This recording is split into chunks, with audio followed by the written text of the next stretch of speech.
เราเลือกศิลป์อุโบสถต่อไปที่บ้านโนนสมบูรณ์บ้านโนนสมบูรณ์เนาะวันนี้ไปรถจอดอยู่ทางพี่เด้ตอนนี้เป็นกุฏที่มาอยู่ปี2566คือมาจำพรรษาอยู่นี่เนาะเนี่ยกุฏิที่อาตมาเคยมาอยู่ที่นี่เนาะแล้วก็เคยมาอยู่ที่นี่วันนี้ก็มาลงอุโบสถที่นี่มันก็มีพระมา75รูปเนาะสังฆกรรม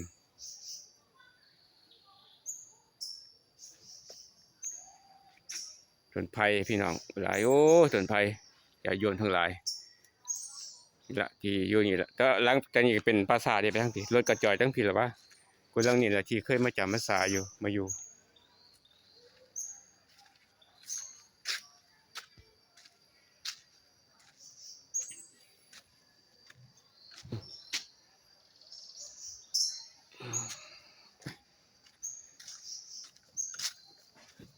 บรรยากาศ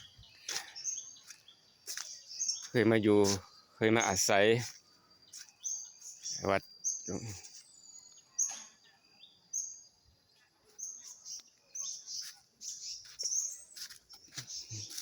มาผีบัน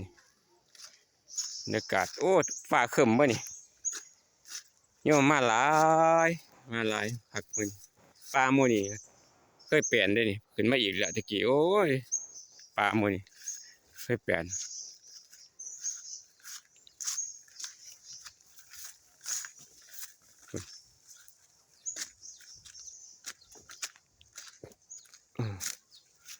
ปลาโมนี่ตะกี้มาโอ้แปลนเบิดรถมาบุกมาเบิกขึ้นมาคือเก่าแล้วตะกี้มาพากันมาเฮ็ดจนแปลนตะกี้มาซอยเพิ่นมาอยู่ตาเพิ่นตาอาตมาอยู่ปี66เท่าเดี๋ยวนี้บ่ทันมีผู้มาอยู่นี่ห้องน้ำยังบ่ทันมีผู้มาอยู่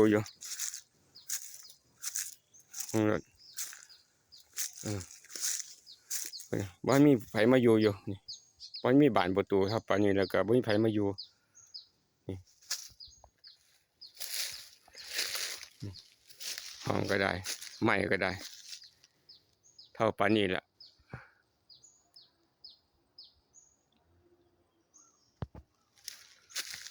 ต้นมะข่าไม้มะข่านี่ไปหน่อไม้โอ้ยหน้าหน่อไม้เบิดหลายโพดหน่อไม้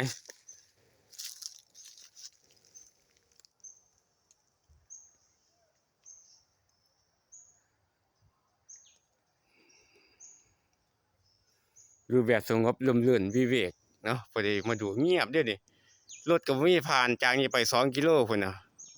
ไปหาหนทางน่ะอยู่ในกลางป่าเลยล่ะนี่